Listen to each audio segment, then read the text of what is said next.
अस्सलाम वालेकुम। आज हम एक बहुत ही दिलचस्प सफ़र पर निकलने वाले हैं। ये सफ़र है इंसानी ज़िंदगी का, जिसे मशहूर माहिर नफ्सियात एरिक एरिक्सन ने 8 मराहिल में तकसीम किया है। हम देखेंगे कि पैदाइश से लेकर बढ़ापे तक हमारी शख्सियत कैसे बनती और संवरती है। तो इस सफर में हम क्या क्या देखेंगे? सबसे पहले हम इस नजरिए के पीछे जो जबरदस्त जहन है यानी एरिक एरिक्सन, उनसे मिलेंगे। फिर हम जिंदगी के मुख्तलिफ अदवार का जायजा लेंगे, बचपन के इब्तिदाई कदम, नौजवानी का तूफान और फिर जवानी और बुढ़ापे के सुकून को समझेंगे।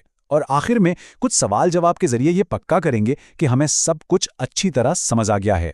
तो चलें अपने सफ़र का आगाज़ करते हैं और सबसे पहले एरिक एरिक्सन और उनके बुनियादी ख्यालात को समझते हैं। देखें, एरिक एरिक्सन ने नफ्सियात की दुनिया में एक इनकलाब बर्पा किया। उनसे पहले फ्राइड का नज़रिया बहुत मशहूर था, जो जिन्सी ख्वाहिशात पर जोर देता था। लेकिन एरिक्सन ने कहा, रुकिए, असल कहानी तो हमारे समाजी ताल्लुकात और हमारे कल्चर की है। और उनकी सबसे बड़ी बात यह थी कि शख्सियत की नशोनुमा बचपन में रुक नहीं जाती, बल्कि ये तो सारी जिंदगी चलने वाला एक खूबसूरत सफ़र है। एरिक्सन के नज़रिए की जान, इसका दिल, नफसी समाजी कशमकश का तस्वुर है। इसका क्या मतलब है? ज़रा सोचिए, ज़िंदगी के हर बड़े मोड़ पर हम एक दौराहे पर खड़े होते हैं। एक तरफ एक मजबूत क़ुव्वत होती है, जैसे एतमाद, तो दूसरी तरफ एक मनफी क़ुव्वत, जैसे बेएतमादी। जब हम इस कशमकश को कामयाबी से हल कर लेते हैं तो हमें इनाम में एक नफ्सियाती ताकत मिलती है, जिसे एरिक्सन वर्च्यू या खूबी कहते हैं। ये खूबी अगले मरहले में हमारा साथ देती है। तो आइए इस सफ़र का बाकायदा आगाज़ करते हैं और ज़िंदगी के इन पहले 4 मराहिल को देखते हैं जो हमारी शख्सियत की बुनियाद रखते हैं। सबसे पहला मरहला पैदाइश से लेकर 18 महीने तक का है।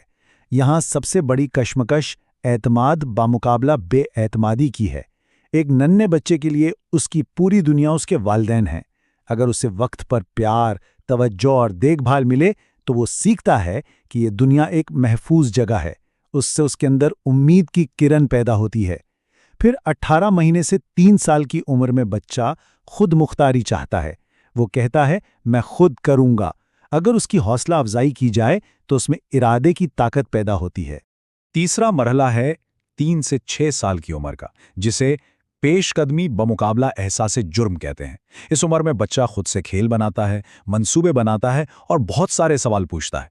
अगर इसे खोजने की आज़ादी दी जाए तो उसमें मकसद का एहसास पैदा होता है। उसके बाद आता है चौथा मरहला, 6 से 12 साल की उम्र, मेहनत बमुकाबला एहसास कमतरी। अब बच्चा स्कूल जाने लगता है और यहाँ उस्ताद का किरदार बहुत अहम हो जाता है। जब उस्ताद बच्चे की कोशिशों को सराहता है तो बच्चे को अपनी सलाहियत पर यकीन होने लगता है। अच्छा जी, अब हम इस मरहले पर पहुंच गए हैं जिसे एरिक्सन ने शख्सियत की नशोनुमा का सबसे अहम, सबसे नाजुक मोड़ करार दिया है। और ये है 5वां मरहला, 12 से 18 साल की उम्र, शनाख्त बामुकाबला किरदार की उलझन। यही वो मशहूर आइडेंटिटी क्राइसिस का दौर है, जब एक नौजवान खुद से सवाल करता है, मैं कौन हूं? मेरा इस दुनिया में क्या मकाम है? मुझे जिंदगी में क्या करना है? इन सवालों के जवाबात ढूंढते हुए वो मुख्तलिफ किरदार आजमाता है और आखिरकार अपनी एक पहचान बनाता है। इस मरहले की कामयाबी उसे वफादारी की खूबी अता करती है, अपने आप से वफादारी, अपने उसूलों से वफादारी। तो जब एक बार शनाख्त का एहसास कायम हो जाता है तो सफ़र आगे बढ़ता है, जवानी और बुढ़ापे के नए चैलेंजेस और मौक़ों की तरफ। छठा मरहला है करीबी ताल्लुकात बमुकाबला तन्हाई का, जो तकरीबन 18 से 40 साल की उम्र तक रहता है। अपनी पहचान बनाने के बाद इंसान गहरे रिश्ते बनाना चाहता है, चाहे वो दोस्ती हो या मोहब्बत। इस कशमकश में कामयाबी का इनाम है मोहब्बत। फिर 40 से 65 साल की उम्र में 7वां मरहला आता है पैदावारियत बमुकाबला जमूद। यहाँ इंसान सोचता है, क्या मैंने दुनिया को, आने वाली नस्ल को कुछ दिया है? ये एहसास बच्चों की परवरिश से, शागिर्दों की रहनुमाई से या माशरे के लिए कुछ करने से हासिल होता है और इससे परवाह की खूबी पैदा होती है। और अब आता है आखिरी और 8वां मरहला, 65 साल के बाद। इसे वहदानियत बामुकाबला मायूसी कहते हैं। ये जिंदगी का वो हिस्सा है जब इंसान पीछे मुड़कर अपनी पूरी जिंदगी को देखता है। अगर वो महसूस करता है कि उसने एक बामानी जिंदगी गुजारी है तो उसे गहरा सुकून मिलता है, जिसे वहदानियत कहते हैं। इस कामयाबी का फल दानिशमंदी है, लेकिन अगर उसे हर तरफ पछतावे नजर आएं तो वो मायूसी का शिकार हो जाता है। चलें, अब तक जो कुछ हमने सीखा इसे एक नज़र में समेटते हैं। ये टेबल एक तरह से पूरे नज़रिए का खुलासा है। آپ دیکھ سکتے ہیں کہ ہر مرحلہ ایک خاص عمر میں ایک خاص کشمکش لاتا ہے اور اس کشمکش کو حل کرنے سے ایک خاص خوبی پیدا ہوتی ہے۔ جیسے سٹیج 5 کو دیکھیں، 12 سے 18 سال کی عمر، کشمکش ہے شناخت کی اور خوبی ملتی ہے وفاداری کی۔